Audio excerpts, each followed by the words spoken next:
2026년 5월 12일 대서양을 항해하던 호화 크루즈선 MV 혼디우스 WHO가 공식 발표했습니다.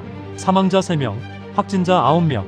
원인은 치명률 최대 50%의 한타바이러스. 그런데 이게 끝이 아니었습니다. 하선한 승객들에 의해 세계 도심에서 확진자가 계속 나오고 있습니다. 각국 보건당국은 서둘러 확진자 격리와 방역 조치에 나섰습니다. 그런데 이 바이러스, 이름이 어디서 왔는지 아세요? 한타. 바로 한국에 있는 한탄강입니다. 6.25 전쟁이 한창이던 당시 한탄강 전선, 유엔군 병사들이 갑자기 하나 둘 쓰러지기 시작했습니다. 처음엔 독감인 줄 알았어요.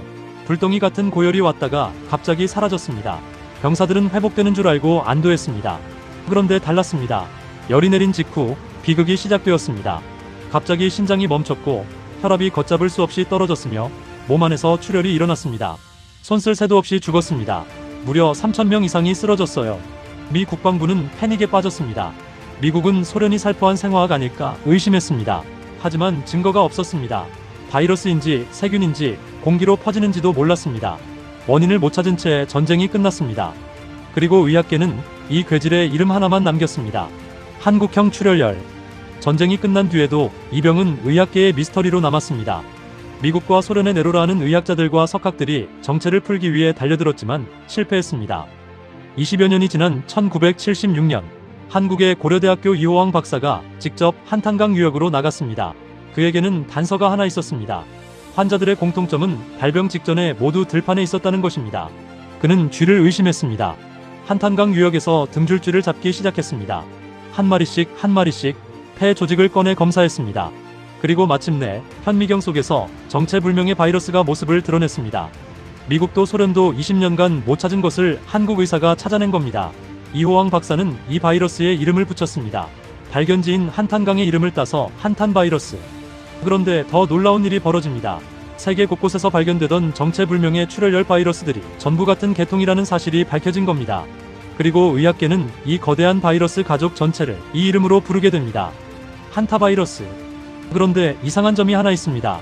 쥐는 이 치명적인 바이러스를 갖고 있으면서 왜 죽지 않는 걸까요? 쥐들은 이 바이러스를 몸속에 품고도 아무런 증상 없이 평생을 살아갑니다. 바이러스에게 쥐는 파괴해야 할 대상이 아니라 머물며 증식할 수 있는 숙주이기 때문입니다. 문제는 이 바이러스가 인간에게 감염 방식이 너무나 평범하다는 데 있습니다. 쥐는 바이러스를 침, 소변, 배설물을 통해 계속 밖으로 내보냅니다. 시간이 지나면 쥐 배설물은 바짝 마르고 먼지처럼 부서집니다. 바람이 불면 그게 공중에 뜹니다. 사람이 그걸 들이마십니다.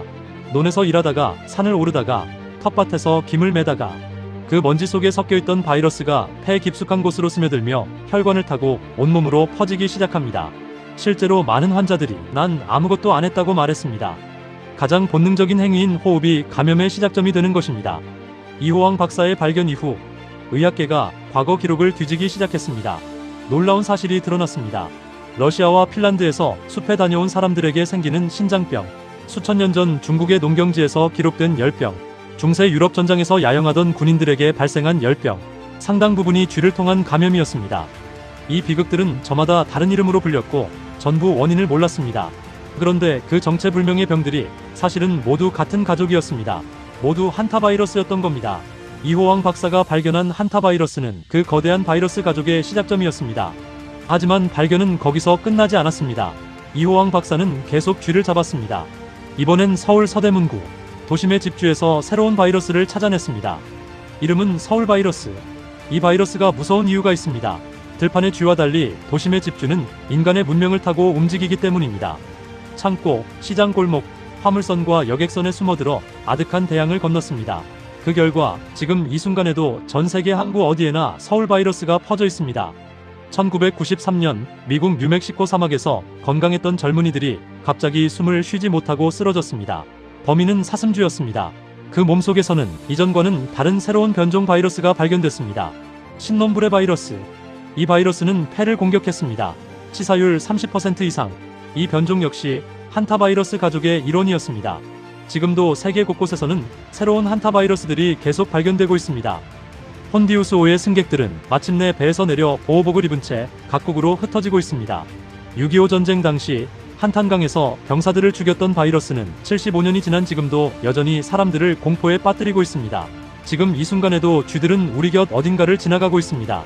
자신들의 흔적을 공기 중에 흩뿌리고 누군가의 호흡에 닿는 순간 비극은 언제든 되살아납니다.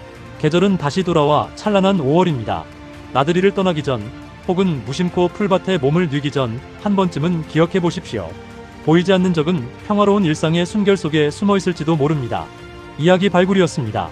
오늘 이야기가 흥미로우셨다면 구독과 좋아요로 응원해 주시고 앞으로 이어질 묻혀있던 이야기의 기록들도 함께 해주시길 바랍니다.